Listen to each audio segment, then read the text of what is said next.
Esse é o ArchiCast número 207, meu nome é Adilson, e esse tópico se tornou onipresente em vários noticiários, seja no âmbito do entretenimento e principalmente do trabalho. A discussão sobre inteligência artificial está na flor da pele. Isso não é diferente no campo da arquitetura e do urbanismo. O surgimento do ChatGPT mostrou ao público o potencial que ainda não era palpável ao entender que isso pode, de verdade, mudar a maneira como nos relacionamos com as coisas. E é claro, surgem as diversas preocupações, principalmente sobre se o que fazemos hoje vai ser substituído por ela. Prova disso é um artigo do arquiteto Neil Leach, alertando que a profissão de arquiteto urbanista corre o risco de acabar, pelo menos da maneira como conhecemos hoje. Segundo estudos, um arquiteto que usa inteligência artificial pode produzir tanto quanto 5 arquitetos que não a usam. E é sobre inteligência artificial que a gente vai conversar aqui hoje. Para isso, a gente chamou alguns amigos, na verdade, para conversar com a gente. Primeiro, deixa eu apresentar o Fernando Capuzzo. O Fernando é arquiteto, mestre em ambiente construído pela UFJF, professor do curso de arquitetura e urbanismo do Instituto Federal Fluminense. Boa noite, Fernando. Seja bem-vindo aqui ao ArchiCast.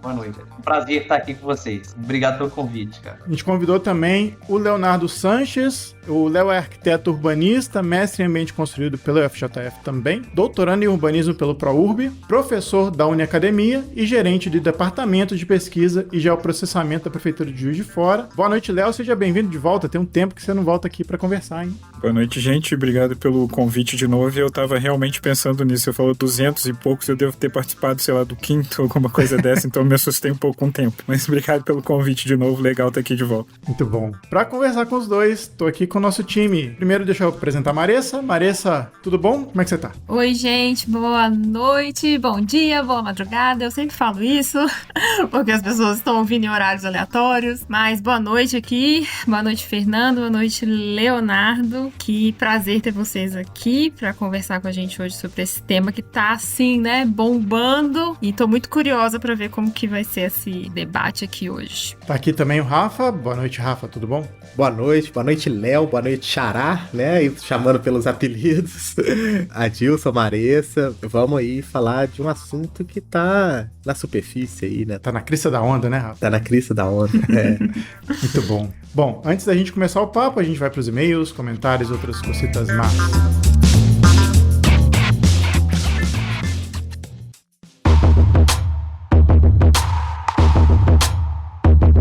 Voltamos com mais uma leitura de e-mails, comentários e outras cositas más. Estou aqui com o Rafa. E aí, Rafa, tudo bom? Opa, tudo beleza? Tudo tranquilo. Rafa, como é que esse pessoal faz para entrar em contato com a gente? Bem, mandando e-mail para contato@archicast.com e vocês também podem nos encontrar nas nossas redes sociais.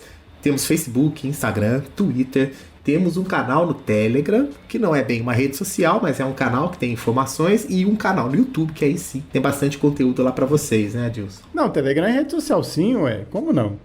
Nossa, então é que essa eu esqueci de combinar com os russos. Exato.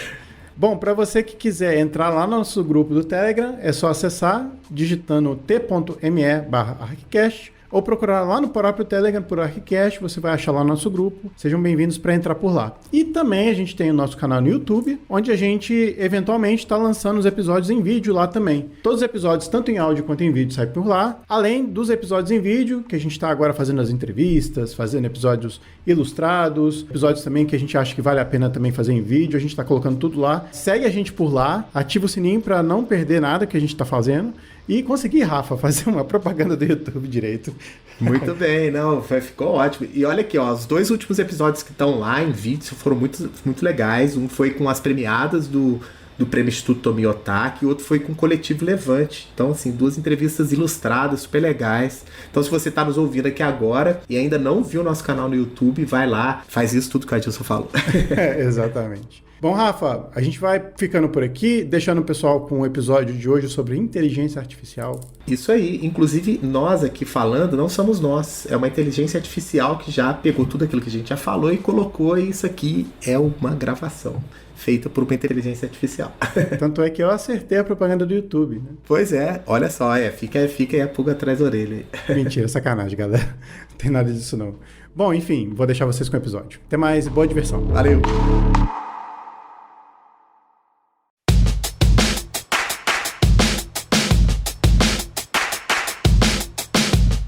queria começar esse papo aqui, fazer uma pergunta um pouco mais pessoal e saber dos convidados primeiro como é que a inteligência artificial entrou na vida de vocês. Vou perguntar primeiro pro Fernando, como é que ela entrou na sua vida? A gente percebeu que você tá usando bastante ela, né? Tô, Adilson, tô usando bastante, cara. O que eu fiz, assim, mais ou menos? Eu tô usando inteligência artificial desde janeiro, mais ou menos. Eu posso dividir esse meu percurso até aqui mais ou menos em 4 partes. A primeira parte que eu poderia falar para vocês foi quando eu tive a questão relacionada à surpresa. Usava a internet, estava fazendo uma pesquisa sobre um outro assunto e o YouTube começou a me sugerir alguns vídeos relacionados ao uso de inteligência artificial em design gráfico. No primeiro momento eu achei, eu achei aquilo incrível, porque eu trabalho com design gráfico também há bastante tempo. Então, a qualidade da criatividade da imagem que estava sendo gerada foi uma coisa que no primeiro momento me causou uma surpresa. Então, assim, eu vendo aquilo, eu comecei a buscar mais informação relacionada à questão da inteligência. Primeiramente, design gráfico. Eu não tinha ainda nada a ver com arquitetura. Aquilo me impressionou muito e eu depois passei por uma segunda etapa, que seria entender como que aquilo funcionava. Então, o que eu fiz? Eu comecei a correr atrás, né, de qual que era a base de construção daquelas imagens, da onde vinham aquelas imagens. Isso me levou a conhecer o que seria o primeiro software de IA, né, a primeira plataforma de IA que eu conheci foi o Midjourney, que é o mais conhecido, né, que a gente começou por ele. As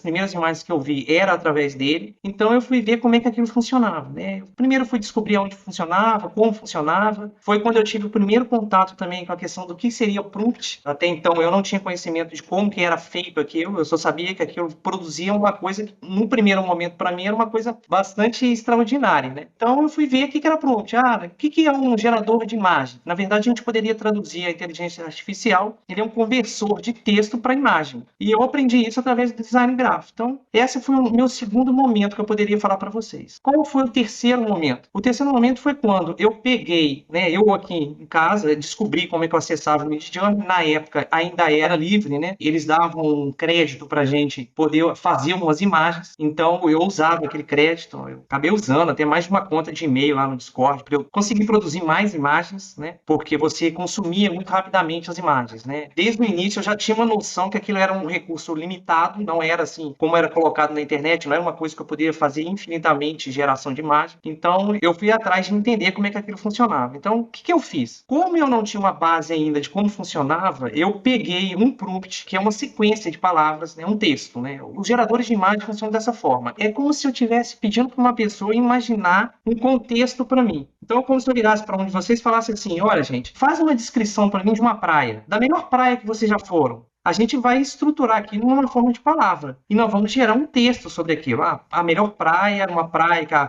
areia era branca, as ondas eram fortes e produziam muita espuma, tinha umas pedras, era num contexto em determinado local. Eu posso fazer uma correlação, o céu era claro. Ou eu crio uma imagem mental para vocês de que, para mim, praia seria eu frequentar aquela praia num final de dia, por exemplo. Então, essa formulação do pensamento, a gente vai escrever essa formulação, a inteligência artificial vai entender aquele conceito e vai me sugerir algumas opções de projeto. Então, o que eu fiz? Eu peguei um exemplo lá, que na época até trouxe aqui um exemplo, né? Criar um delicioso hambúrguer de carne tripla, de bacon, queijo amarelo, acompanhado de um copo de uísque com gelo. Era o que se fazia, né? A gente via muita imagem de design gráfico nesse segmento. Eu tive um site, falei, não, peraí. Ainda não tinha muita produção de arquitetura com IA no começo do ano. Eu vi muito pouca coisa, né? Não tinha muita coisa nessa época. Pelo menos no Brasil aqui, nas sugestões de vídeo, nas pesquisas que eu fazia. Eu falei, eu vou substituir esse prompt, né, essa sequência de palavras, né, essa imaginação que eu vou entregar para a inteligência para ela me sugerir uma imagem em relação àquela descrição textual, e eu resolvi trocar aquilo e colocar uma característica de arquitetura. Então, por exemplo, eu escrevi lá, eu queria um edifício contemporâneo, com linhas minimalistas, construído de materiais como vidro, aço e concreto, grandes aberturas com entrada de luz natural, telhado verde, uma vista panorâmica para a cidade, uma varanda por andar, lagos, cachoeiras, florestas e um céu de fim de tarde. Essa foi a composição que eu imaginei para um cenário. Eu peguei essas informações e joguei lá no Midjourney. E o Midjourney me sugeriu uma imagem em relação a isso. Então, assim, inicialmente, esses softwares de geradores de imagem, eles te dão sempre 4 opções. Então, eles fazem o processamento, te oferece 4 opções desse contexto que ele faz, dessa leitura, dessa descrição textual que a gente faz. Então, foi a partir daí que eu comecei a fazer essa experimentação com arquitetura. E à medida que você vai estudando, vai vai fazendo testes, eu comecei a afinar. Na verdade, eu estou tentando, nesse momento atual que a gente está, que seria o meu quarto momento de produção aqui por IA, eu estou tentando criar uma metodologia. Eu achei que no Midjourney é mais fácil fazer isso. Existe uma certa lógica de construção desse pensamento textual, entendeu? Hoje eu estou tentando fazer um mapeamento para eu conseguir um resultado mais rápido, porque a gente, às vezes, entra com uma informação contextual dessa e o software não devolve para a gente o que a gente está pensando, entendeu? Seria mais ou menos isso. A minha história é mais ou menos essa. Então, a gente está hoje em julho, então tem 7 meses, mais ou menos, que eu passei por essas fases e hoje eu continuo aplicando, estudando outras inteligências artificiais. O momento atual é esse, é um momento de aprendizado ainda e eu estou tentando fazer um mapeamento. Isso em relação ao Midjourney. E eu também depois incorporei um pouquinho de ChatGPT para me ajudar na parte criativa, né, ou imaginativa. Depois eu vou detalhar mais isso. O Midjourney, eu acho que a inteligência artificial está muito nesse sentido, desses suportes de criatividade, entendeu? Da possibilidade de transformar uma coisa abstrata numa volumetria arquitetônica, vamos falar assim. Léo, e aí, sua experiência com inteligência artificial, o seu primeiro contato? Bom, acho que a gente começa a falar de inteligência artificial quando a gente começa a lembrar lá dos filmes e dos desenhos e de quando a gente era mais novo um pouco e que tinha aquela coisa mais realismo fantástico de, nossa, vai dominar o mundo, vai destruir o mundo, vai melhorar o mundo. E aí agora a gente chega no momento que a gente está vivendo isso, então é um negócio interessante. Fala, nossa, será que agora o próximo passo é o carro voando? Então a gente começa a chegar nesse momento meio de, pô,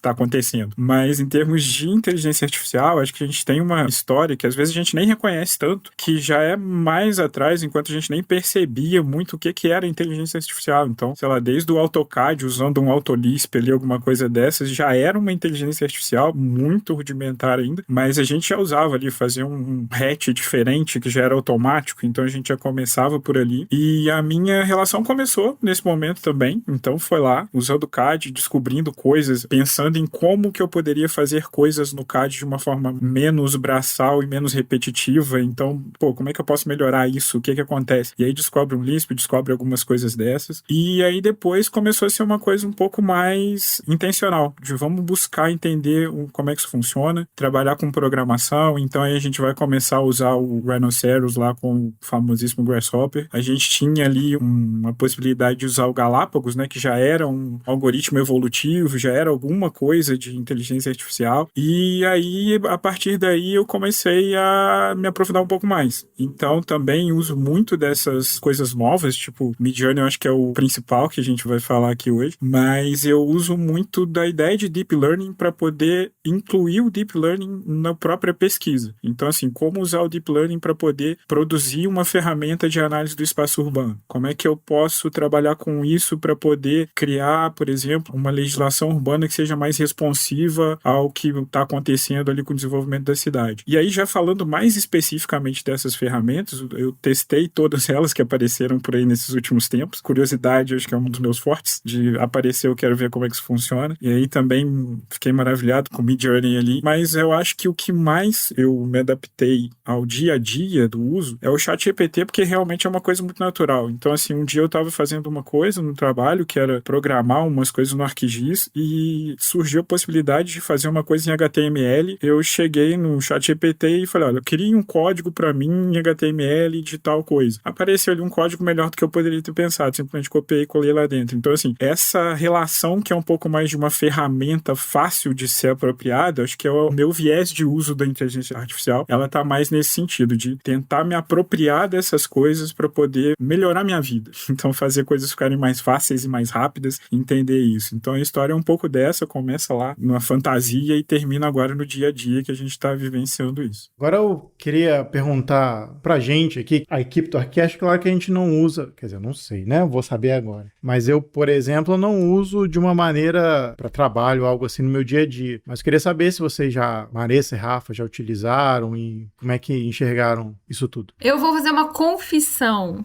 Eu usei o ChatGPT para ajudar a montar essa pauta de hoje.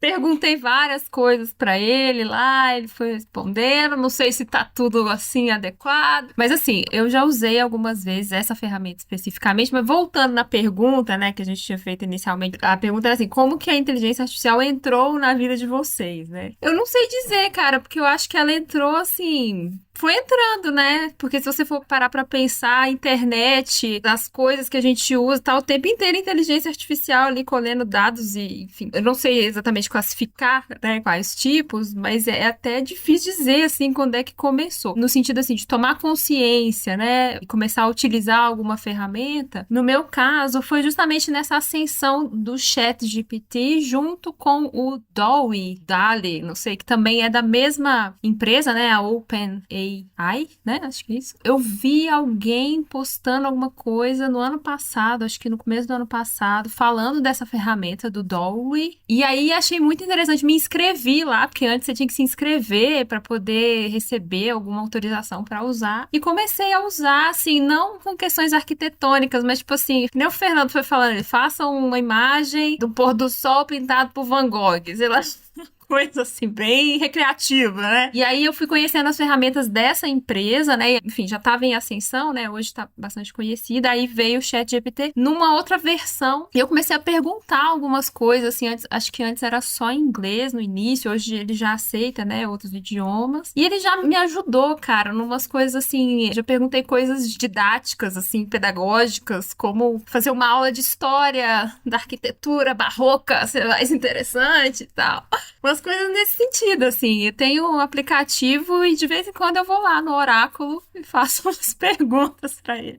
Foi mais ou menos assim. Rafa, e aí, consegue falar pra gente quando é que você começou a usar? Porque eu sei que você usa muito, né? Nas conversas que a gente tem, você é um cara muito ativo pra utilizar e experimentar. Já fui mais, mas assim, voltando à pergunta também, né? Talvez a pergunta fosse assim, né? Quando você percebeu que a inteligência artificial tá na sua vida, né? Meu primeiro contato com essa ferramenta, de fato, eu só percebi depois que eu tive contato com ela. Me lembro uma época que eu tinha um sócio que era designer e tal, e ele já falava de design generativo. E ele usava o Rhino pra fazer design gráfico, motion design e tal. Então, ele já usava isso, só que isso pra mim lá na época era uma ferramenta tipo como um Photoshop e tal, After Effects, só que ele tava usando lá uma programação que gerava elementos mais aleatórios e tal. Olha, só isso foi, cara, 2008, mais ou menos, 2008. Que ele já usava. Ele sempre foi um cara, assim, de pensar na frente, usar as ferramentas antes e tal. Mas aí, beleza, isso acabou e tal. E depois voltei a perceber essas coisas mesmo no trabalho, no dia a dia, né? Por exemplo, isso que o Léo falou. No AutoCAD, por exemplo, eu sempre gostei de modelar no AutoCAD 3D. Então, quando eu modelava no AutoCAD 3D, eu já gerava as seções e as fachadas. Então, isso já é uma espécie de inteligência artificial. Mas também tive essa consciência de que estava dentro dessa conversa só agora, né? E aí, recentemente, com o hype, né? Aí o ChatGPT para, por exemplo, escrever ata. Então, assim, vou escrevendo várias coisas em tópicos, depois ele me constrói um texto que é uma ata. Midjourney usei bastante para algumas postagens nossas do Arccast e tal, mas parei por aí. Na verdade, eu tive só experiência como uso recreativo, né? Não que eu nunca parei para pensar que isso pudesse ajudar no meu dia a dia. Claro que ajuda. Como o Fernando falou, você tem que meio que criar uma metodologia. Você tem que ser tão inteligente quanto a interface que está te respondendo ali, né? Falando especificamente de ChatGPT e Midjourney. O Midjourney vai criar imagem em cima de texto, até mesmo o ChatGPT, que eu acho que a partir do ChatGPT que rolou o buzz todo, né? E as pessoas perceberam, o público geral, que o negócio realmente estava muito desenvolvido. Como isso chegou do nada, quase literalmente do nada, não do nada, né? Mas chegou pro público geral do nada, eu acho que provocou e tem provocado muita discussão a respeito disso. Eu já utilizei para brincar um pouco. Por exemplo, no episódio do Pritzker, que a gente fez sobre o Chipperfield, eu fui perguntar se existiam arquitetos críticos de maneira negativa, a arquitetura de David Chipperfield. Aí ele me deu uma lista lá. Acabei não usando no episódio, mas tive uma lista lá de nomes e citações que de alguma forma criticavam o trabalho do Chipperfield. Outros primeiros usos eu usei também, né, eventualmente, para nossas artes aqui no Arquicast, né, o Rafa usou mais, eu usei eventualmente. Eu sei como é que funciona. Eu até cheguei a pesquisar outras ferramentas mais específicas de arquitetura que utilizam inteligência artificial, por exemplo, para resolver garagem de edifício. Procurei isso, mas só fui de passagem, assim, porque desde o aparecimento do ChatGPT, a vida tá meio turbulenta, então não dá para parar para se divertir tanto. Mas enfim, como o Rafa falou, né, inteligência artificial tá aí há muito tempo, mas eu acho que eu uso a inteligência artificial, não sei se vocês sabem, mas as câmeras de telefone hoje conseguem escanear um texto muito mais facilmente do que há 2, 3 anos atrás. Eu já utilizei muito, tenho utilizado muito para pegar um texto, pegar parte de um livro, por exemplo, transcrever, para passar, por exemplo, para alguns alunos, e é muito fácil, é ridiculamente fácil hoje, né? É uma coisa que, assim,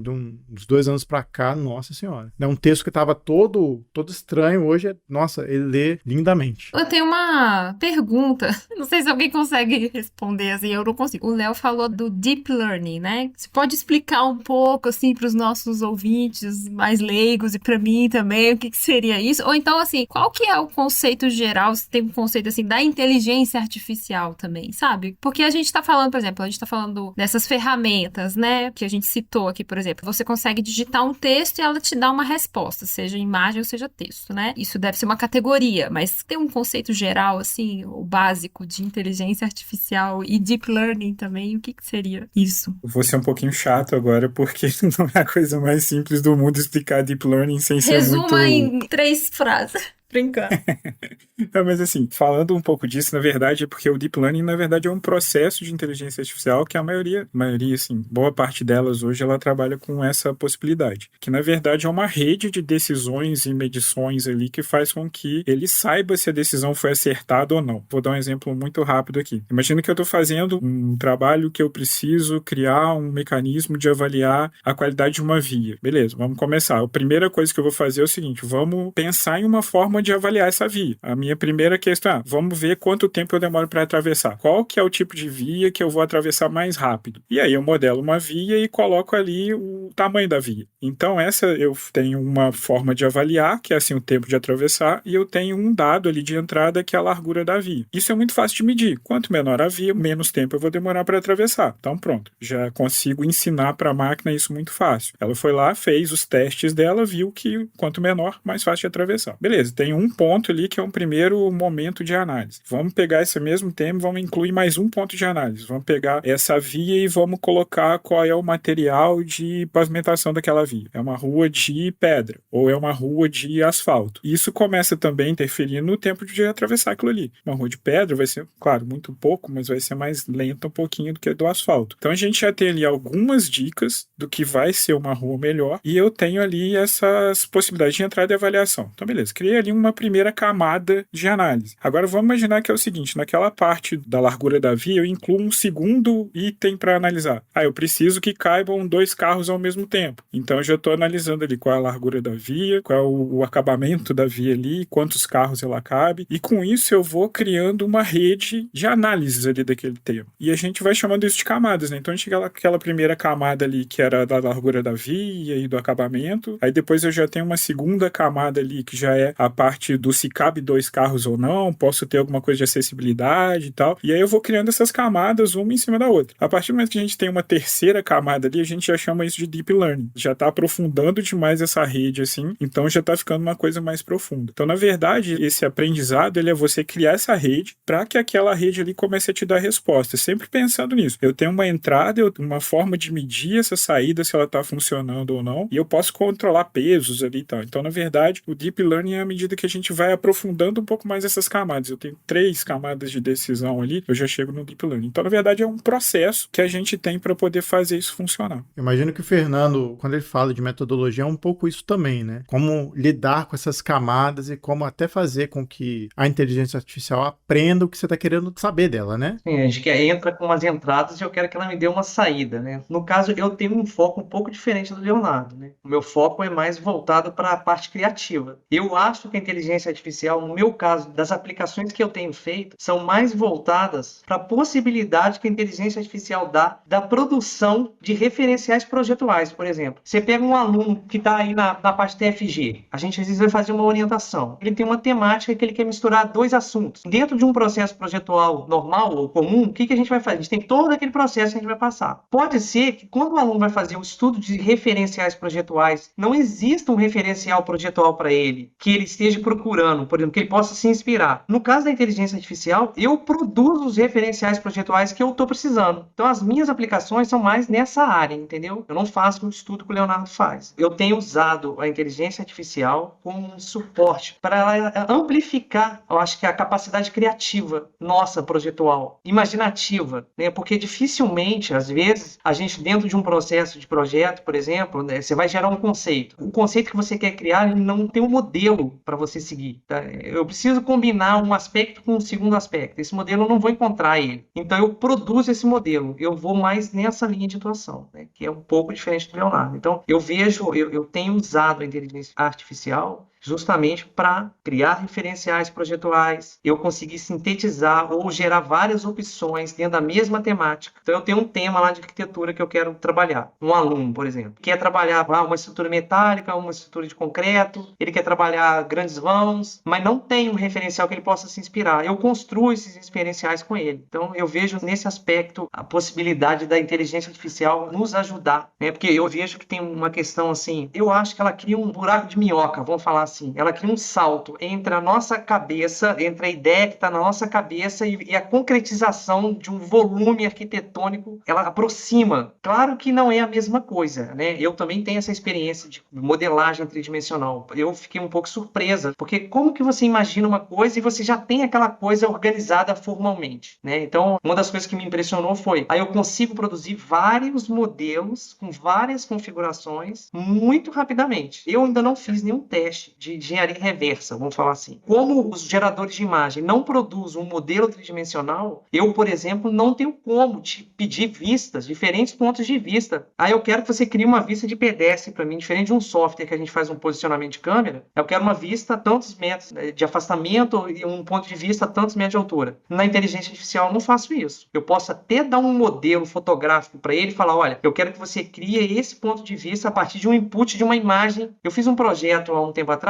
na época daquele filme eu me inspiro muito em filmes, né, no dia a dia, nas coisas que eu vejo, e a partir daquilo eu crio um conceito de projeto. E eu faço com que o Midjourney, né, esse gerador de imagem, produzam um conceito que está na minha cabeça. É assim que eu trabalho hoje com o Midjourney, entendeu? Uma parte de experimentação, né? Ele tem uma possibilidade também de ramificação infinita de ideias também. Você produz um resultado, você não gostou, você manda ele fazer várias produções e tudo é muito rápido. Eu percebo que durante essas produções, às vezes você não estava pensando naquela arquitetura daquele tipo, você não planejou aquilo volumetricamente. Ele te apresenta uma solução inesperada. E às vezes a sua ideia inicial ela é ramificada por um outro segmento que eu começo a fazer um projeto de uma coisa e termino fazendo de outra, porque eu vejo que ele me apresentou soluções que eu não tinha pensado. Dificilmente eu acho que a gente conseguiria materializar alguns conceitos tão rapidamente igual a inteligência é capaz de fazer. Então eu vou mais nessa área de atuação. Não sei se é isso. Eu tenho usado um pouco do ChatGPT para me ajudar. Eu converso com o ChatGPT. Eu fiz um outro projeto há um tempo atrás que eu inventei um conceito, por exemplo. Eu quis criar, eu tenho até no meu canal esse projeto, eu quis criar um sistema de carregamento de bateria de carro. Eu comecei no ChatGPT, eu ficava perguntando para ele, qual é o modelo que a gente tem de bateria? Como é que funciona? Quais são os modelos de automóveis que usam de bateria? Eu fui fazendo essa troca com o ChatGPT, ele foi me apresentando e eu fui criando uma especificidade. Até que eu cheguei no final da minha ideia era, eu vou usar um carro da Audi, usei um nome de um carro da Audi, que é um Audi que chama e-tron, peguei esse conceito do e-tron, peguei o conceito de carregamento de bateria, depois eu fui evoluindo. No meio dessa conversa com o ChatGPT, eu lembrei que existia aquela possibilidade de carregamento por indução, que existe em celulares, e eu criei um projeto, eu chamo de rede e-tron, que seria uma proposta que no futuro poderia ter postos onde a gente parasse o carro numa área urbana e você conseguisse carregar a bateria do carro. Então, tudo começou com uma conversa, o Midjourney concretizou aquilo para mim em forma de projeto e eu consegui criar um vídeo daquilo como se fosse um vídeo já de autopromoção daquele produto. Então, assim, o que a gente pode fazer hoje é, assim, bastante impressionante, né? Assim, eu acredito, assim, não acho, né, igual vocês provocaram inicialmente a questão,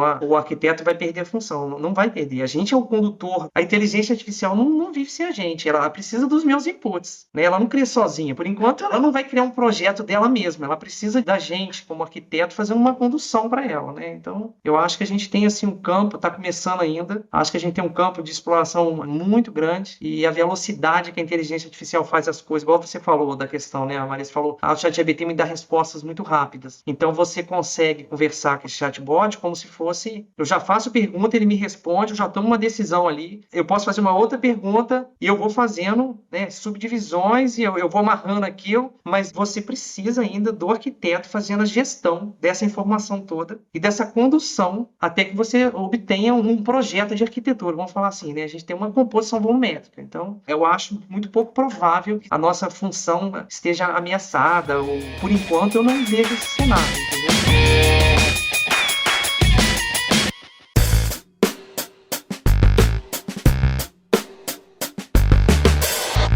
Para a gente desenvolver essa conversa, vocês falaram aqui de duas ferramentas, né? Que estão muito atuais, o ChatGPT e o Midjourney. Eu acredito que tenha mais outras ferramentas de inteligência artificial específicas para arquitetura. Queria saber se algum de vocês dois já vislumbrou, já viu. Tem outros geradores de forma, mas eu não sei se tem para... Eu acho que tem para urbanismo, né, Léo? Na verdade, o que acontece é que a gente tem muita coisa sendo desenvolvida. Então, por exemplo, eu mesmo, meu doutorado, eu estou desenvolvendo uma ferramenta de análise do espaço urbano. Ela ainda é generativa, ela ainda é paramétrica, mas com a possibilidade de usar o Deep Learning, depois ela vai passar a ser de inteligência artificial. Mas eu acredito que, assim, eu acho que as principais que a gente vai conseguir usar hoje em dia são realmente o Midjourney, o DALL-E, e a gente tem o ChatGPT, que é uma coisa que resolve quase que tudo. Tem muitas coisas muito específicas, então a gente vai conseguir ver algumas pesquisas do MIT, que eles trabalham também com algumas coisas dessas. E aí agora eu acabei me lembrando de uma outra coisa, puxando só um pouco para a questão do se vamos perder os nossos empregos ou não, que eu me lembrei de um exemplo que eu trouxe aqui até da última vez que eu participei, que foi uma startup do Google que era a Flux. Eles tinham como premissa criar projetos de arquitetura automaticamente. Então eles iam lá, faziam isso e começaram a propor isso e tal, e aí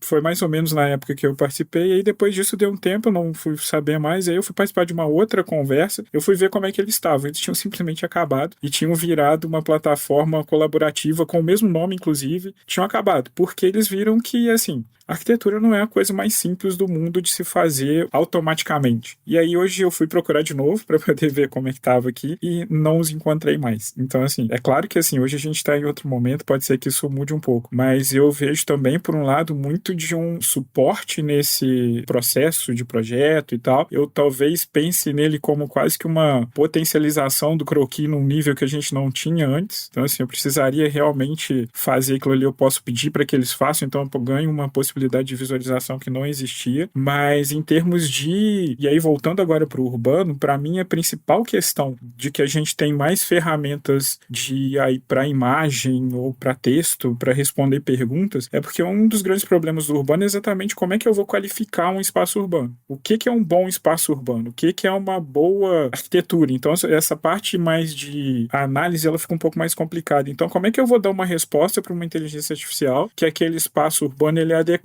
Ele é adequado para quem? Isso faz com que esses testes eles sejam mais direcionados. Você precisa definir ali um meio de análise. Então, no meu caso, eu trabalho com lead, é uma escolha, mas a gente poderia ter todos os outros. É uma matéria tão ampla que esses mecanismos de inteligência artificial para o urbano, eles acabam muito difíceis de ser afinados. Então, você tem uma até que eu de vez em quando entro lá, The City Does Not Exist. Ela é, na verdade, uma versão do This Person Does Not Exist, que é assim, esse This Person Does Not Exist é um lugar que você entra, cada vez que você entra no site, ele gera uma pessoa que não existe. E você se assusta, porque assim, aquela pessoa existe. Eu acho que eles estão mentindo. Eles colocam foto de gente ali, vai. Aí, quando eu fui olhar esse The City Does Not Exist, a primeira vez que eu olhei, foi, nossa, essa cidade também existe. Só que na hora que a gente começa a ver, a gente percebe que, assim, é uma solução estética. Então, você começa a ver que a funcionalidade daquela cidade ali não tem mais. Ela já é uma coisa estética de uma linguagem de coisas que são repetidas na cidade e que elas aparecem ali. Então, assim, quando a gente amplia demais esse campo de análise, esse campo de avaliação, as possibilidades de entender e de caracterizar aquilo ali como um resultado desejável ou não, elas acabam ficando mais complexas. E para um exemplo da rua que eu falei aqui, a gente está falando de uma profundidade de análise ali que é enorme. Se a gente fala de uma cidade, aí a gente está falando de uma capacidade de próprio processamento que já começa a ser proibitivo. Então, assim, realmente a gente ainda está muito dependente disso, de conseguir entender o que são as entradas e quais são esses mecanismos de avaliação para você conseguir chegar na saída que você quer. Bem, então escutando o Fernando e Léo falarem, para mim tem uma coisa que tá ficando cada vez mais clara, que esse Midjourney, ChatGPT, isso tudo que o Fernando tá falando que é criatividade, repertório e tal, isso para mim tá muito conectado com uma ideia de um design especulativo, que também não é algo novo, mas é que, né, a gente pode pegar Super Studio, Arquigram, situacionistas, né, essas correntes que buscavam esse pensamento quase que onírico sobre essas coisas. Agora a gente tem uma ferramenta que pode acumular uma série de outras experiências e dar uma pluralidade de resposta, né? Eu acho que são ferramentas que servem muito a diversos campos, né? Como o Fernando tá falando, a literatura, sei lá, a cultura cinematográfica, de quadrinhos e tal. Então ele cria, acho que assim, quase que possibilidades figurativas mais do que propriamente a inteligência em si. Então, assim,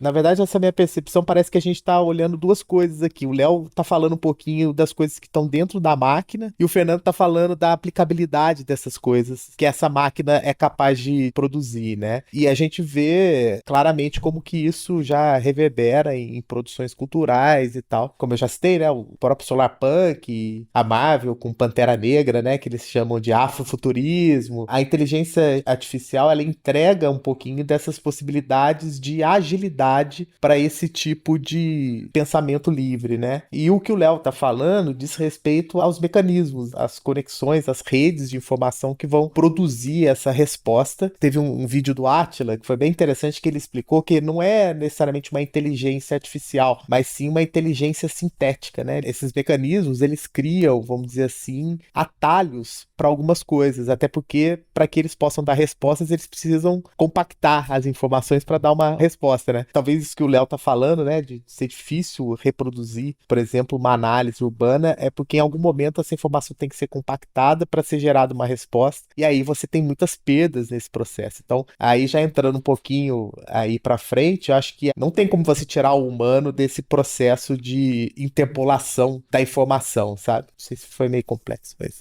Eu até ia puxar o papo para opinião de vocês a respeito do impacto disso no nosso campo de trabalho, né? E eu acho que a principal questão que todos os artigos buscam nossa, a gente vai perder emprego, ou o que vai impactar no nosso dia a dia, no nosso trabalho. Eu acho que essa é a grande questão e grande medo, acho que, da humanidade é perder espaço para inteligência artificial. Os vários artigos que eu li e que eu pesquisei diziam, olha, quem vai perder emprego é quem não saber mexer com a inteligência artificial, né? Não sei o posicionamento, o que vocês acham, né? Maressa, vou deixar você tecer o seu primeiro comentário. Vai lá. Tô lembrando de uma palestra que eu assisti há uns 5 anos atrás, com a professora Gabriela Celani. Eu não me lembro, assim, o todo da palestra, mas ela falava muito sobre o design generativo, né? E eu lembro que uma aluna levantou e perguntou pra ela assim, mas daqui a uns anos a pessoa vai ter lá um aplicativo, que o aplicativo pega e desenha a planta da casa dela. E aí acabou pra gente, acabou a nossa profissão, né? Porque a pessoa vai ter a ferramenta lá, e aí, o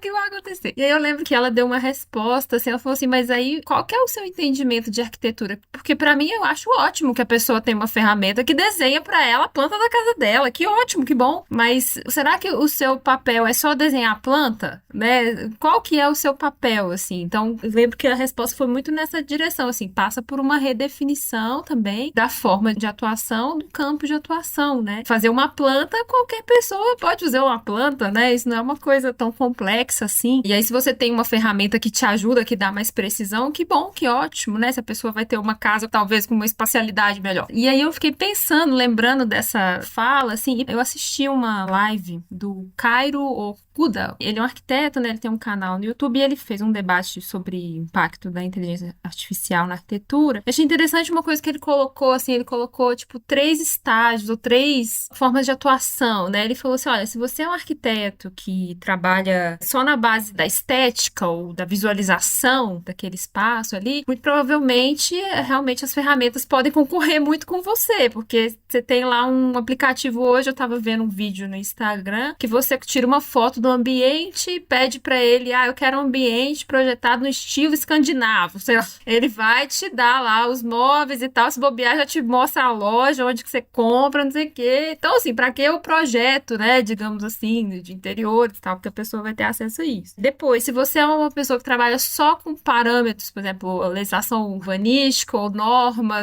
normas sanitárias, etc., também pode ter uma outra ferramenta que já vai trazer aquilo tudo parametrizado. Você vai jogar ali e tal, ele vai te dar soluções, né? Não é a sua especialidade que vai te garantir aquele trabalho, porque a ferramenta vai fazer isso. Claro que alguém tem que saber operar. Mas aí ele faz uma reflexão mais profunda. Ele fala assim, mas o que é arquitetura mesmo? Por exemplo, imagina que você tem que fazer um projeto, sei lá, de uma escola ou de um museu, sei lá, Museu Judaico de Berlim. E aí você tem que saber sobre a história, o que aconteceu ali. Tudo bem, a inteligência artificial pode até te dar algum insight, mas assim, você compreendeu o contexto, né? Você compreendeu o que se passou ali, o sentimento das pessoas, você projetar, sei lá, um vão daquele lá que você anda e faz aquele barulho, aquela coisa que te angustia, assim, dentro daquele prédio, isso é mais refinado, digamos assim, né? Posso estar falando bobagem também, pode ter alguma outra ferramenta, mas assim, eu penso nisso, sabe? Nessa atuação que é mais enraizada, assim, ela compreende muito mais o contexto, eu acho que isso realmente é difícil de substituir. Posso estar errada, né? Amanhã pode ter uma tecnologia. Isso pode envelhecer muito mal, né? Esse podcast pode envelhecer muito mal, né? Mas eu achei interessante essa reflexão dele. E ele até falava assim, lembra quando você tinha lá a pintura, né? Os pintores acadêmicos neoclássicos. E aí no século XIX, aí surge a câmera, né? Então o retratista deixa de ter aquele prestígio enquanto pintor, né? E aí surgem os movimentos, impressionismo, pós-impressionismo e tal. Então você tem assim uma própria redefinição da pintura também, né? Então essas coisas vão caminhando, tem que caminhar e a gente tem que também ir compreendendo assim a maneira de atuar, né? O Fernando estava começando a comentar sobre isso, né? De que hoje a inteligência artificial não funciona sem um input e sem um cara que sabe o que ele quer, e assim, especificamente o arquiteto que sabe tirar da inteligência artificial o que ele quer, né? É um pouco seu trabalho, né? Tirar esse... Vou falar leite de pedra porque, enfim, acho que é errado esse termo, mas utilizando e experimentando, né, Fernando? Igual eu falei pra vocês, né? Ela não faz sozinha, ela não é responsiva do nada, entendeu? A gente precisa de instruir, eu preciso construir um texto para ela produzir alguma coisa, né? Aí a gente pode entrar num outro assunto, né? Que é uma coisa assim que tá começando essa discussão, né? Aquele projeto produzido ali, aquilo é meu? Aquilo é da inteligência artificial? Eu posso falar que aquele projeto que eu criei é meu, né? Se eu conseguir reproduzir aquilo ou conseguir construir aquilo de alguma forma, aquilo é meu? É da inteligência artificial? De quem que é aquilo? Eu não sei te responder isso, se é meu ou se é dela. Então, assim, é uma coisa que eu ainda tô tentando descobrir, se é meu ou se é dela, entendeu? Se eu conseguir colocar aquilo de pé, do que ela me produzir, eu dei uma entrada, ela produziu um objeto arquitetônico para mim, e eu, de certa forma, consegui voltar e realmente construir aquele projeto, a autoria daquele projeto, ela é minha? Uma ideia de engenharia reversa, né? Quando você pensa assim,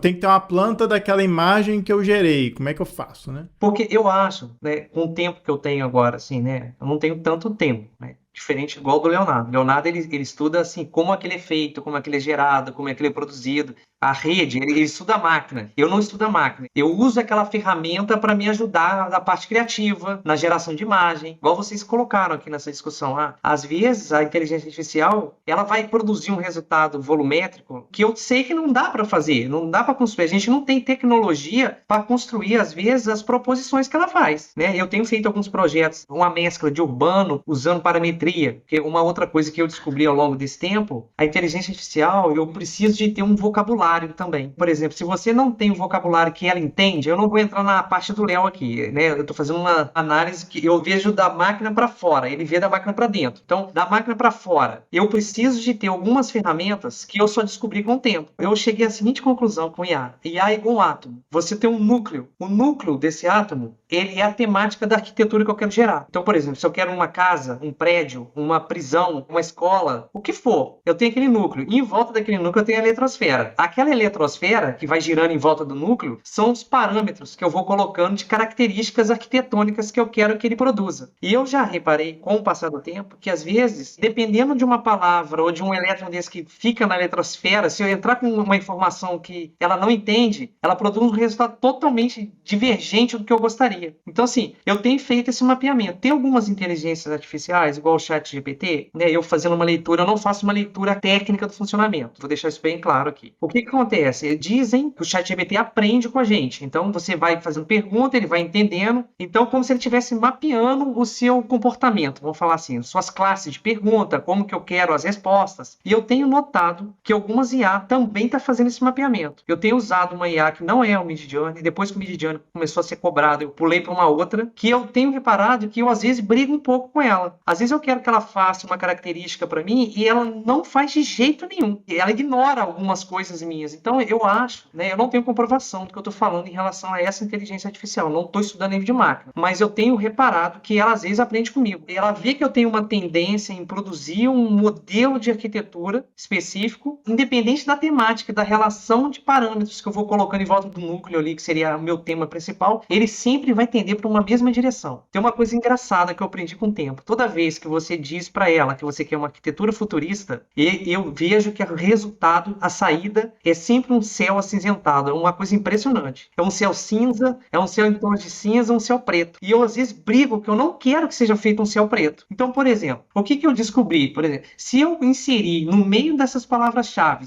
a palavra branco, ele sempre dá um output, vamos falar assim, uma saída de um céu azulado. É uma coisa impressionante. Então, assim, uma palavra em inteligência artificial, gente, pode mudar totalmente a produção daquele resultado. Aí eu vou deixar pro Léo me explicar por que isso acontece. Eu não saberia explicar para vocês por que ele converte os meus projetos quando eu coloco que é futurista. Deixa eu só fazer uma retomada em relação a isso, daquele banco de informações que eu falei para vocês. Eu estou desenvolvendo uma base de perguntas de entrada, por exemplo, né? Igual o Léo tem colocado. Então, por exemplo, eu sei, se eu quero fazer uma arquitetura com características parametrizadas, eu vou colocar arquitetura paramétrica. Então, eu quero que ele crie uma arquitetura paramétrica. Se eu quero uma arquitetura fluida, eu preciso de colocar para ele que eu quero uma arquitetura fluida. Se eu quero uma arquitetura com características plásticas, né, orgânica, então eu preciso falar, eu quero uma arquitetura orgânica. Se eu não escrevo essas especificidades, aí ela não sabe muito o que fazer.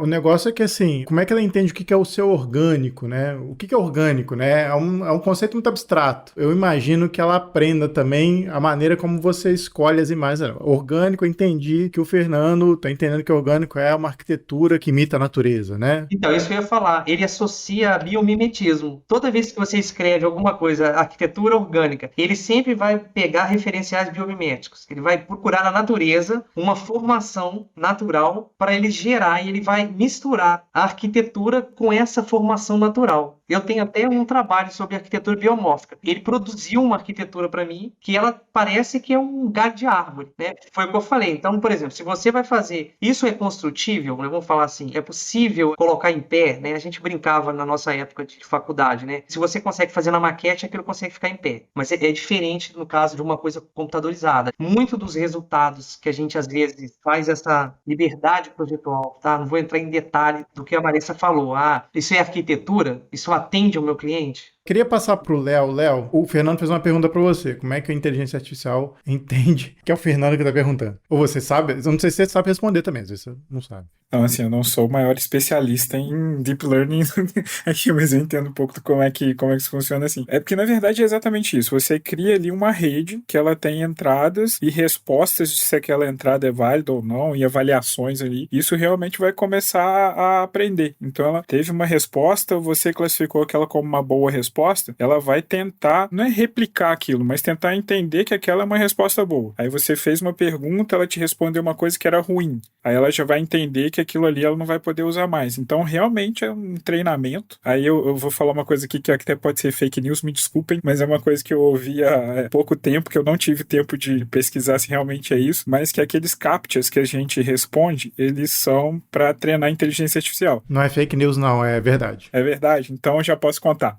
mas que a gente chegava para clicar ali para provar que a gente não é robô e aparecia um trecho de um texto. E aí você colocava o que eram aquelas letras ali e, na verdade, assim, o teste se você era o robô ou não, na verdade, é o movimento do mouse, é o tempo que você demorou para fazer. E aquilo ali era uma informação que você dava para falar, olha, isso aqui é um F, isso aqui é um G. E aí ia se construindo essas ferramentas de transformar, que a gente até falou aqui agora há pouco, transformar as imagens em texto ali, fazer um PDF. E hoje, supostamente, a gente está sempre respondendo sobre semáforo, sobre se é bicicleta ou se é gente, se é ponte ou se não é, exatamente porque isso estaria sendo usado para poder treinar inteligências de carros que se dirigem por si mesmos. Mas aí... Eu não sei se é tão específico assim, mas com certeza, todos aqueles captchas do Google é para ele entender o que é cada letra, eles utilizam isso. Tanto é que tem uns captchas que são extremamente complexos hoje. Então, isso tudo serve para treinar a inteligência artificial, sim. Eu não sei a especificidade disso, mas com certeza, né, o Google fala disso, tal, que isso é treinado, isso realmente é utilizado para treinar a inteligência artificial. Para completar, é o seguinte, o grande problema é exatamente esse, ela é treinada. Então, você pode treinar mal. A gente tem a história de 2015, que ficou famosa, que era o Google Fotos, que quando via uma pessoa negra, classificava como gorila. Então, assim, era uma coisa totalmente inaceitável. Por quê? Porque ela foi treinada de um jeito que levava aquela inteligência a ler daquela forma. Então, qual é o problema disso? A gente depois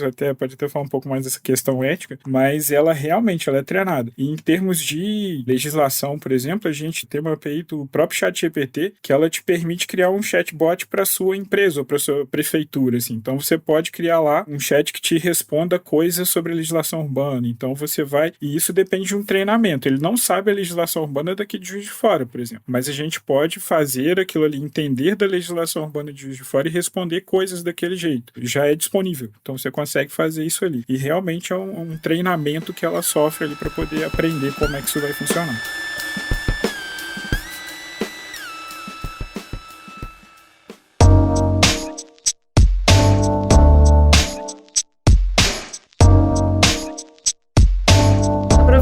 Você comentou essa questão ética, né? Junto com essa ascensão, assim, principalmente essas ferramentas que a gente tá mencionando muito aqui. Tem pouco tempo que saiu essa notícia, né? Dos próprios desenvolvedores, assim, pedindo para elas serem reguladas, né? Para que o governo, os países regulem as inteligências artificiais, alguma coisa nesse sentido, assim. E aí a gente começa a pensar também na questão ética dentro da nossa atuação também, né? Quais que seriam as principais preocupações relacionadas com a inteligência artificial na arquitetura e no urbanismo, assim, o que a gente precisa começar a olhar com mais cuidado? O que vocês acham? O ChatGPT, por exemplo, eu acho não, né? Às vezes ele inventa as coisas. Ele diz o que está acontecido, ele inventa. Eu acho que ele conta umas lorotas. Ele cria, às vezes, ele cria. Aí o cara deixa eu responder por que ele cria mentira, né? Vamos falar assim. Então, se você vai usar o ChatGPT, principalmente para a área acadêmica, você precisa checar a informação, checar a fonte daquilo que você está fazendo. Uma confiabilidade num sistema desse, de você acreditar. Eu estava até lendo uma reportagem outro dia, um advogado nos Estados Unidos tomou uma multa porque ele fez uma defesa de um cliente dele e lá nos Estados Unidos tem toda aquela coisa, tal caso de tal cliente, aconteceu tal coisa. O ChatGPT inventou vários casos e ele apresentou isso para o juiz, como se aqueles casos existissem, como se fossem verdades. O ChatGPT fez a defesa e citou várias informações de casos que estariam no alinhamento da defesa dele. O advogado da outra parte foi fazer a secagem desses casos e eles não existiam. O juiz deu uma multa nele lá de não sei quantos $1.000 nesse advogado, que inclusive um texto fala que ele era um advogado experiente, mas nesse caso o chat inventou. Eu já fiz esse teste aqui na minha cidade também. Eu pedi pro ChatGPT criar um roteiro para mim gastronômico aqui na minha cidade. Ele inventou várias coisas que não existem. Então, assim, isso é perigoso, né? Para ter assim. É isso porque o chat, ele é uma inteligência de linguagem. É uma inteligência que seleciona a combinação de palavras. Ele é muito mais uma inteligência para gerar uma eloquência do que propriamente a informação. É interessante a metáfora que o Átila usou para explicar, né? Ele falou assim, é como se você viajasse pro Japão, você é o único brasileiro, vai pro Japão, aí chega lá, tem uma pessoa lá que é um especialista em Brasil. Aí você vai conversar com essa pessoa, aí você começa a perceber que ela fala português, um pouco com sotaque, mas você interage com ela e no meio da conversa ela solta assim, pois é, né? Quando eu morei no Brasil, a minha vista dava pra Torre Eiffel. Sim.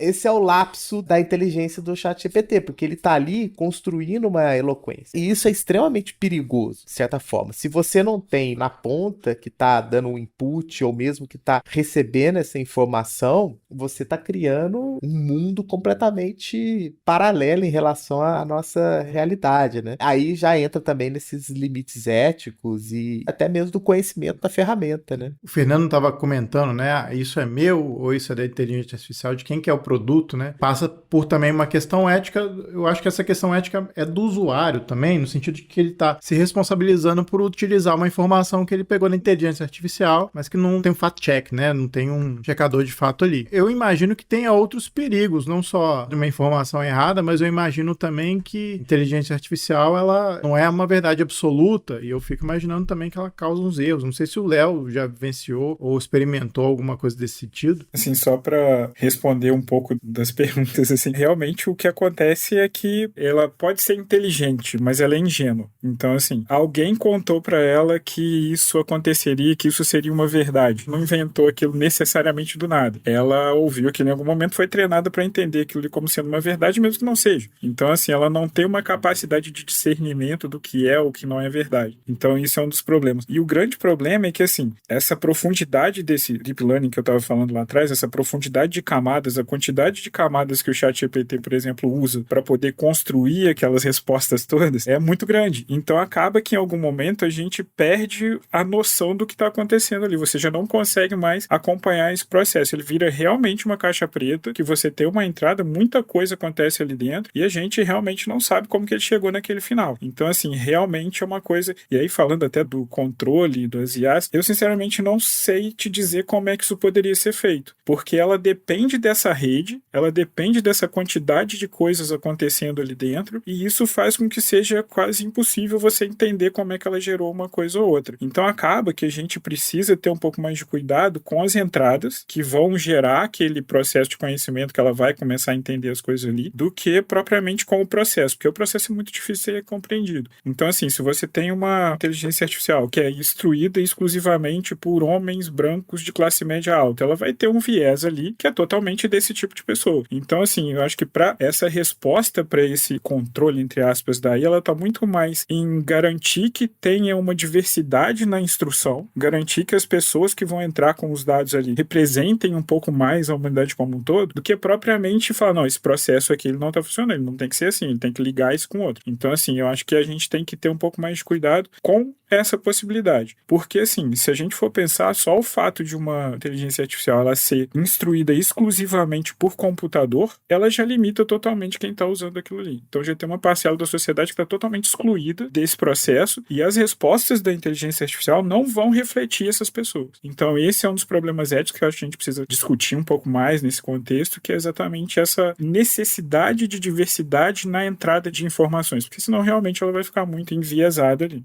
Ótimo. Tem um problema prático também, que na medida em que essa inteligência ela recebe inputs, informações, a capacidade dela gerar respostas mais complexas e diversas é maior, o que torna também mais difícil da gente no futuro identificar aquilo que é real e aquilo que é construído por essa inteligência. Então, quase que a gente vai precisar, assim, num horizonte muito próximo, de um alto grau de conhecimento aí, talvez buscando outras fontes para que a gente identifique se aquela informação que está chegando pra gente foi gerada ou não por uma inteligência artificial, sabe? Uma coisa meio...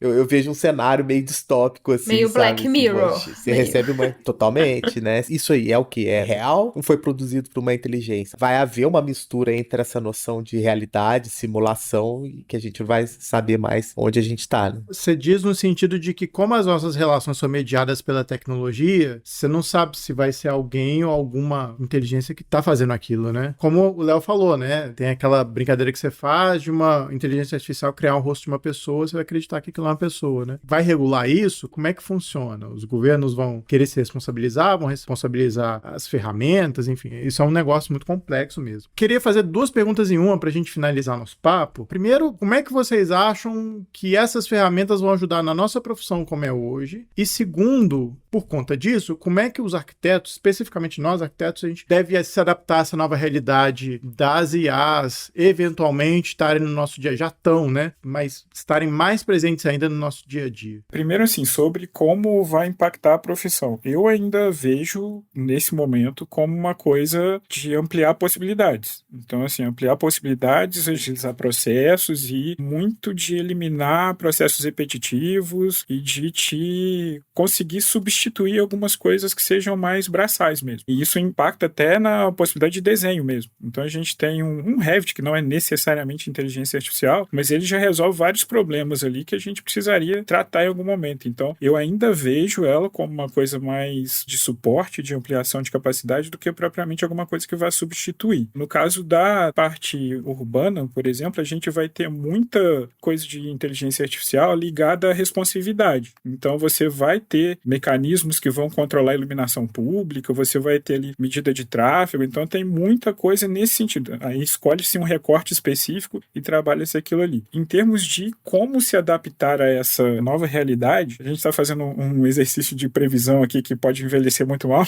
mas assim, pode ser que a semana que vem já tenha uma inteligência artificial que destrua o mundo, mas acho que não. Então, enquanto a gente não chega lá, eu acho que a forma de se adaptar, na verdade, é entender que isso é uma ferramenta e entender que a gente pode usar isso da melhor forma possível em termos de capacidades necessárias para se atuar com isso. Eu vejo a possibilidade de aprender programação como uma coisa que é útil em qualquer momento. Então, assim, não é para que eu programe, até porque o próprio ChatGPT já faz isso. Então, eu tenho que só saber o que está acontecendo ali e entender como é que isso funciona para poder lidar com isso. Em termos de profissão, por exemplo, eu acho que programadores são uns que têm muito mais chance de serem substituídos do que a gente. Exatamente por isso que o Fernando falou. A gente tem uma questão um pouco mais ampla do que simplesmente responder aos estímulos ali. Porque, assim, tudo que é quantitativo a gente consegue automatizar. Agora, coisas que não são quantitativas, dependem mais dessa capacidade de pensar sobre o que está acontecendo ali, eu acredito que elas não vão conseguir ser substituídas em tão pouco tempo. E aí tem aquela história, né, que para completar um pouco, tem aquela frase que agora eu não vou nem lembrar quem que falou, mas que no futuro só vão ter dois tipos de pessoas, as que mandam nos computadores e as que obedecem aos computadores. Então, assim, aprender programação hoje é quase que uma forma de você conseguir se localizar nesse mundo. Então, acho que essa uma possibilidade que a gente tem, até porque isso acaba se tornando um mercado de trabalho. Hoje você tem a possibilidade do arquiteto atuar produzindo ferramentas que sejam de análise do espaço urbano, ferramentas que sejam de automatização de processos. Então, é mais um campo de trabalho do que uma eliminação. Agora, que vai aumentar a capacidade do que já existe, sim, provavelmente um arquiteto vai substituir 2, 3, mas realmente não vejo muito como uma coisa, vamos acabar com a arquitetura nesse momento. Concordo com ele, concordo com bastante coisa. Eu acho que vou para uma outra linha diferente de resposta aqui. Da parte acadêmica, por exemplo, eu tenho uma preocupação de qual o impacto de uso dessas ferramentas, por exemplo, na área acadêmica. Isso me preocupa um pouco, porque é como se o aluno, numa parte criativa, tivesse um incremento ali, vamos falar assim, né, da possibilidade de criação. E aquilo não seria dele, né? Hoje a gente sabe, né, que numa sala de aula você tem ali um grupo que não é tão homogêneo, né? Você tem alunos que têm uma capacidade projetual melhor, você tem um grupo ali que está mais ou menos na média e um outro grupo ali que não tem essa questão criativa da produção arquitetônica tão boa, vamos chamar assim. Quando a gente insere uma ferramenta dessa, essa ferramenta de IA, às vezes com poucas coisas, com uma entrada pequena, como o Léo fala, de informações, às vezes produz um resultado projetual ali, né, plástico. Eu acho que isso pode criar um certo problema, né? A pessoa pode criar uma dependência, por exemplo, da ferramenta. Eu fico um pouco preocupado desse ponto de vista, de você criar um vício, uma dependência de ter que ficar usando IA toda hora, né? Assim, ela tá entrando muito forte, mas, por exemplo, se você tivesse a internet, você não projeta. Eu gravei um vídeo falando disso, né? Vamos supor que eu tô no meu escritório e eu, de certa forma, quero produzir um resultado para fazer uma apresentação, gente, só de uma imagem. Eu não tô falando de arquitetura, de todas as variáveis, igual a Marisa colocou. Mas vamos supor que o meu objetivo era gerar alguma composição volumétrica. Se eu não tiver internet, eu não produzo esse projeto, entendeu? Então, assim, eu tenho preocupações nesse sentido, né? De aluno utilizando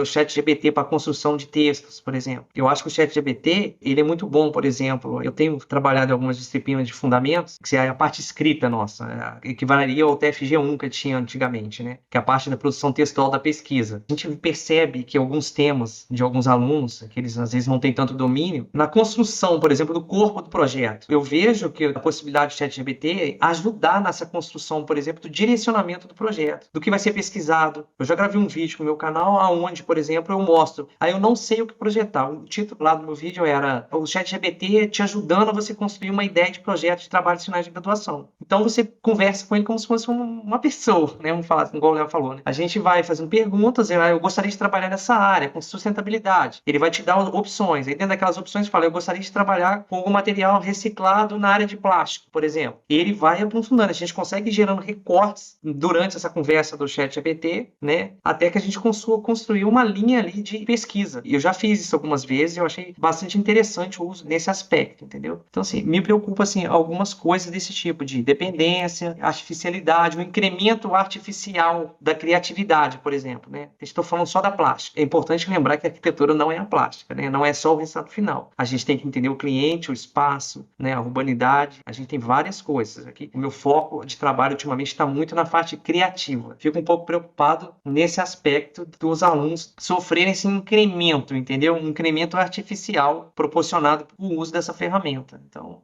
eu acho que seria nesse sentido. A minha preocupação é mais nesse sentido acadêmico, tá? Eu mesmo estou ajudando a divulgar isso, né, na verdade. Né? Mas fico preocupado, né? Assim, eu tenho feito algumas coisas, Sim. mas essa preocupação existe, né? Eu já vi aluno dentro de sala de aula, eu passei um trabalho para o aluno, quando eu passei na mesa, ele estava com o notebook e ele estava construindo o trabalho no ChatGPT. Eu já vi isso acontecendo, tá? Então, assim, tem que ver como que a gente vai lidar com isso, né? A docência vai lidar com isso. Exatamente. Marissa, suas reflexões a respeito disso.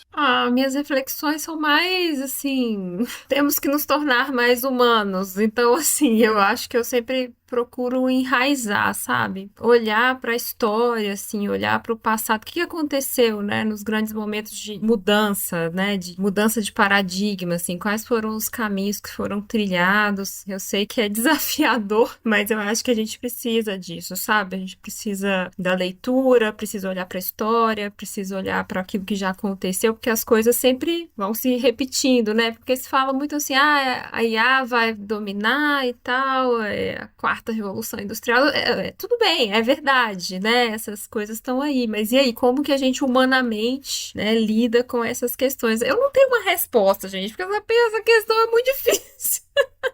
Mas eu quero isso, assim, eu quero humanizar, sabe? Quero voltar para as coisas que vêm antes, assim. É desafiador, mas é isso. Rafa, e aí? Pra você? Pô, é difícil a pergunta, mas eu vou um pouco na linha da Maressa. Eu acho que todo esse movimento para essa quarta revolução industrial, vamos dizer assim, uma era de máquinas que nós decidimos sistematizar, guardar, armazenar um monte de informação que a gente vai utilizar para muitas coisas, diversas aplicações e tal. Isso foi uma escolha que a humanidade fez, né, assim, e que traz consequências, né? E eu acho que isso toca um pouquinho naquele ponto que o Léo tinha falado, né? De como que essa humanidade vai lidar com essas máquinas, de como que nós, né, como coletividade, grupos sociais e tal, vamos nos aproveitar desse momento não para gerar ainda mais grandes rupturas e processos de opressão e tal, mas que talvez a gente, num processo de autoconhecimento, de uma consciência mais evoluída, a gente utilize isso tudo para um bem comum, né? Para agilizar processos, então, por exemplo, imaginando no mundo do trabalho, que as pessoas não precisem mais trabalhar 8, 10, 12, 15 horas por dia, que elas possam trabalhar 4 horas e o restante do dia elas possam curtir as outras pessoas, a sua família e tal, sabe? Quem sabe, né, eu tenho uma visão otimista que tudo isso também não possa se tornar uma grande mudança de como que a gente vai construir nossas relações, assim, humanas, né? E só que a gente só vai dar esse passo se a gente tiver um momento de profundidade, assim, de busca por um autoconhecimento e tal. Tem uma viajada aqui, mas era tentando amarrar as percepções. Eu acho que a gente tá num momento e a gente tem hoje um cenário que a gente pode mudar drasticamente a humanidade, assim como a Revolução Industrial mudou, e a gente sabe que os efeitos colaterais dessa Revolução Industrial são terríveis até hoje, né? Então, será que agora não é a nossa oportunidade de nos tornarmos mais humanos através de ferramentas tecnológicas, né? Eu prefiro pensar nisso. É legal. Vou pensar numa maneira mais prática, assim. Vocês fizeram toda uma filosofia, assim, e eu tava pensando numa coisa no dia a dia prático do arquiteto, sabe? Cara, eu ia adorar se eu não precisasse refazer um projeto 3, 4 vezes, sabe? Se a inteligência artificial vier para me ajudar nisso, pô, tô dentríssimo. E imaginar, né, que a gente sempre, o arquiteto, né, o profissional arquiteto, sempre tem a questão de que passa muito tempo fazendo e refazendo as coisas, virando noite. Eu fico imaginando se isso vir para melhorar, que seja o nosso cotidiano, pô, também, de novo, né? Tô super dentro disso. Até porque eu acho que a gente arquiteto tem, em termos assim de... E aí falando de projeto arquitetônico, né? A gente fica muito engessado em processos muito morosos, né? Porque é um negócio que dá trabalho. E assim, se a gente tiver mais tempo para pensar em outras coisas, não só pro lazer, mas para agilizar nosso trabalho, né, de forma efetiva, a ideia é partir pra gente aprender como lidar com a inteligência artificial. Agora, se isso vai melhorar nosso mundo e a gente vai poder, por exemplo, ver com, né, nossa família, eu acho que a gente vai ter mais tempo para pegar mais trabalho. A gente ainda vai continuar trabalhando muito, sabe? Como geralmente acontece. Vai lidar menos com coisas mais trabalhosas, mas vai continuar trabalhando do mesmo jeito, eu acho. Mas sou também otimista, sabia? Eu acho que, como o Léo falou, entendendo isso como ferramenta, eu acho que é já um grande avanço, não como uma coisa que vai disputar meu trabalho. Enfim, é isso, minha opinião.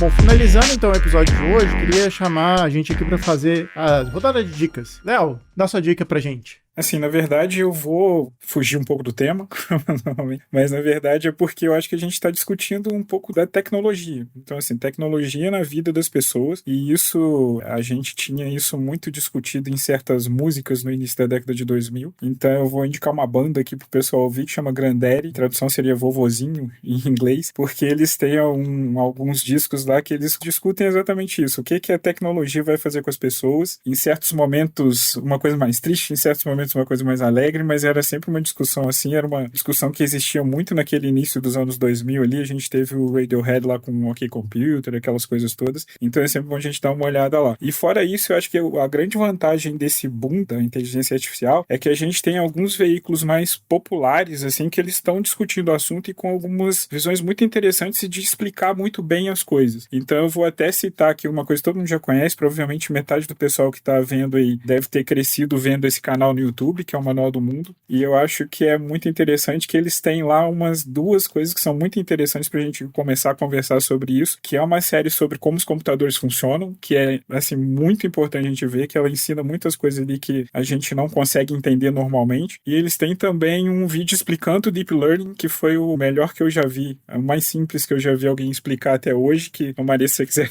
eu vou procurar melhorar um pouquinho com certeza do que eu falei, você vai conseguir ver bem. E também tem uma coisa que até o Fernando falou sobre essa possibilidade acadêmica do uso do ChatGPT. Eles também fizeram o Enem com o ChatGPT. Então tem lá, eles foram muito bem em algumas partes, mas na redação acabou sendo ruim porque é realmente isso. É a construção de texto pela construção de texto. Então o sentido daquilo ali não existia muito. Então aí eu já falei também aqui do This Person Does Not Exist, do This City Does Not Exist, que são mais pra brincadeirinha, assim. Mas são umas dicas mais pra descontrair. Assim, de novo, esse pode ser um episódio que envelheça mal e semana que vem a gente esteja brigando com as máquinas, mas eu acredito que não. Então vamos dar uma desparecida um pouquinho, porque eu acho que vale a pena. Muito bom. Fernando, suas dicas. A minha dica é: experimentem as ferramentas. Acho que vale muito a pena para quem não conhece as ferramentas de inteligência. Elas vão otimizar o nosso trabalho, né? Vão acelerar. A gente tem ferramenta de inteligência artificial que faz praticamente tudo, né? Eu abordei muito, assim, tive um foco muito em cima do Midjourney e do ChatGPT, mas a gente tem outras ferramentas, né? No nosso tempo, por exemplo, você tem ferramentas que melhoram a qualidade da imagem, você tem ferramentas de narração, você tem ferramentas de IA de vídeo, a gente tem ferramentas de IA de produção de slides, de apresentações. Então, assim, a gente tem uma gama de ferramentas de inteligência artificial que, para a nossa área de arquitetura, desde a produção gráfica, produção de texto, produção de projetos experimentais, né, vamos falar assim, que auxiliam, né? Eu acho que uma pessoa que pega, que vê, né, essa máquina produzindo, assim, imagens com um texto bobo, simples, é uma coisa que a gente fica muito envolvido inicialmente, para quem está começando. Acho que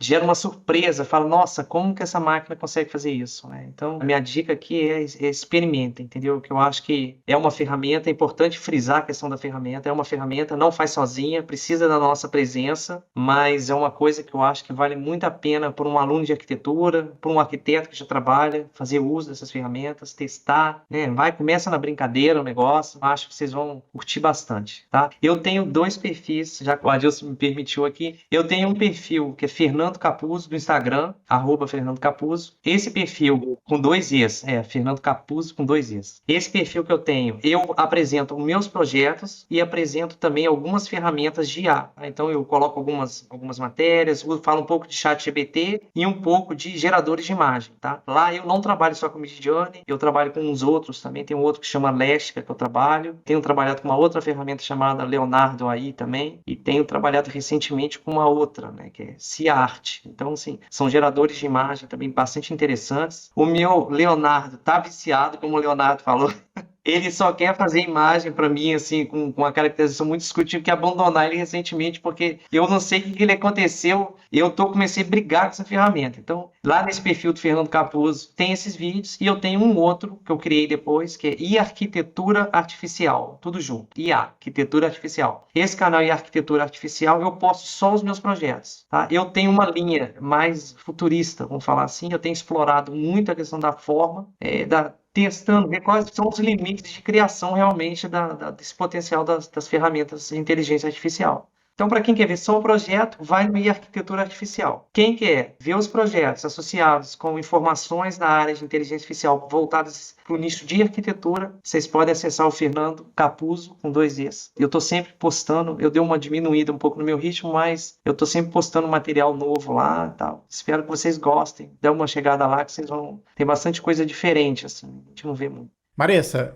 sua dica. Minha dica ia ser uma série distópica, mas o Adilson e o Rafa estão tão otimistas que eu não vou fazer isso, não. Minha dica vai ser o trabalho de um artista chamado Refik Anadol. Ele é um artista turco, um artista de mídia, né? Ele trabalha principalmente com visualização de dados, como se fossem instalações artísticas que não são virtuais, né? Assim, a integração, né, do espaço arquitetônico com os dados, e aí ele traduz, assim, os dados em formas, nem eu sei explicar direito, mas procurem lá o trabalho dele, tem o perfil dele no Instagram, e recentemente eu assisti uma palestra dele no TED Talk, onde ele pega os dados do TED, assim, tipo assim, as frases, né, os textos gerados lá, enfim, as legendas, e faz uma conversão daquilo como se fosse uma instalação digital, assim, imersiva, muito interessante. Eu acompanho o trabalho dele. A primeira vez que eu vi foi uma instalação na fachada da Casa Batlló, em Barcelona. Achei muito, muito fantástico, assim, a maneira como ele explorou aquilo. Então fica a minha dica aí, Refik Anadol.